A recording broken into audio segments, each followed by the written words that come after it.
नमस्कार, स्वागत आहे तुमचं सुरेखास रेसिपी मध्ये। तर आज मी बनवणार आहे गवारीची भाजी। त्याच्यासाठी इथे मी अर्धा किलो गवार स्वच्छ धुवून निवडून घेतलेली आहे।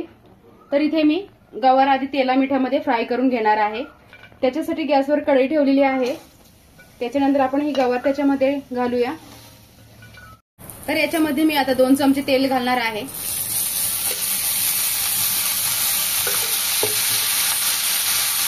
त्याच्यानंतर मीठ। तर भाजीमध्ये आता जेवढं मीठ घालायचं आहे ते सगळे मी आता लगेच घालणार आहे आणि 5 ते 7 मिनिटांसाठी हे गवार आपल्याला परतून घ्यायचे आहे आणि गॅसची फ्लेम जी आहे ती मोठीच ठेवायची आहे। तर हे बघा 5 ते 7 मिनिटे झालेली आहे। ही गवार आपण तेलामध्ये परतून घेतलेली। तर अशी परतून घेतली तेला मिठामध्ये की भाजीला चव छान येते। तर आता आपण काढून घेऊया। तर इथे गॅसवर मी एक भांडे ठेवलेलं आहे।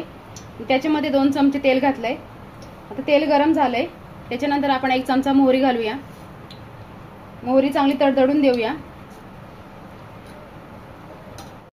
मोहरी चांगली तडतडलेली आहे। त्याच्यानंतर आपण जिरे घालूया। जिरे सुद्धा चांगले फुलून वरती आलेले आहेत। त्याच्यानंतर कढीपत्त्याची पानं। त्याच्यानंतर छोटासा अर्धा कांदा मी चिरून घेतलेला आहे तो घालूया। कांदा थोडासा परतून घेऊया।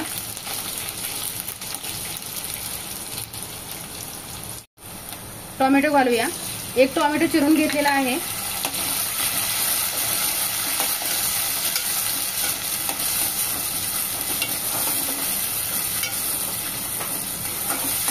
तर 2 मिनिटांसाठी हा टोमॅटो आपण परतून घेऊया, म्हणजे टोमॅटोचा कच्चापणा निघून जाईल आणि त्याला मऊपणा येईल। तर गॅसची फ्लेम मी मध्यम ठेवलेली आहे।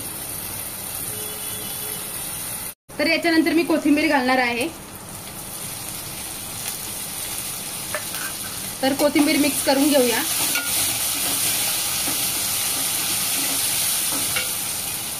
मिक्स केल्याच्या नंतर धना पावडर 1 चमचा।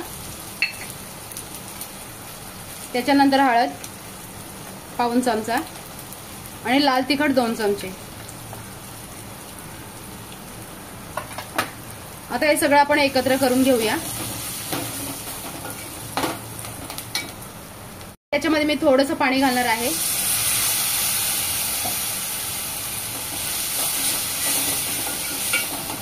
आणि मिक्स करून घेणार आहे। याच्यानंतर लगेचच आपल्याला आता ही गवार घालायची आहे।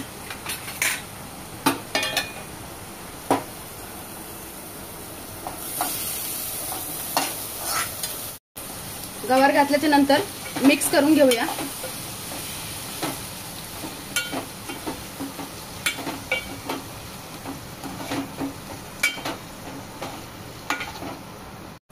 मिक्स केल्याच्या नंतर पाणी घालूया। पाणी घातल्याच्या नंतर आपल्याला लगेच याच्यामध्ये शेंगदाण्याचा कूट आहे। तर हे भाजलेले शेंगदाणे आहेत आणि जाडसर कूट केलेला आहे तो घालणार आहे। त्याच्यानंतर सुकं खोबरं आहे। तर हे खोबरं मी भाजून वगैरे घेतलेलं नाहीये, मिक्सरला बारीक कूट केलेला आहे।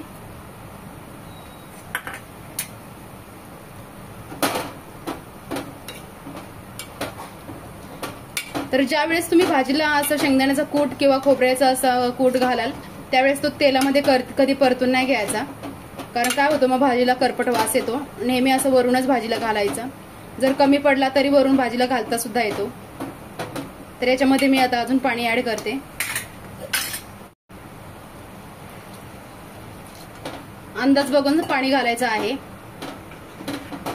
तुम्हाला जर भाजीमध्ये रस्सा पाहिजे असेल तर अजून पाणी घातलं तरी सुद्धा चालेल। तर मी आता जास्त पातळ रस्सा नाही बनवणार।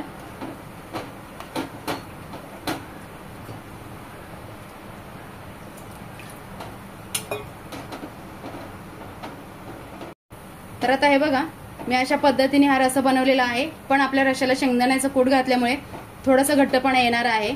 तर आता गॅसची फ्लेम मोठी ठेवून एक उकळी काढून घेऊया।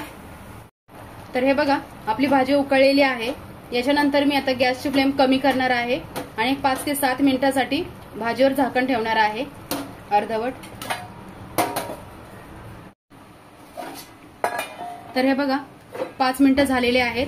आणि आपली भाजी बघू शकता तुम्ही, मी किती रस्सा बनवला होता आणि किती घट्टपणा आलेला आहे भाजीला. तर मस्त आपली ही गवारीची भाजी तयार झालेली आहे. तर व्हिडिओ आवडल्यास लाईक करा, सबस्क्राईब करा आणि बेल आयकॉनवर क्लिक करा.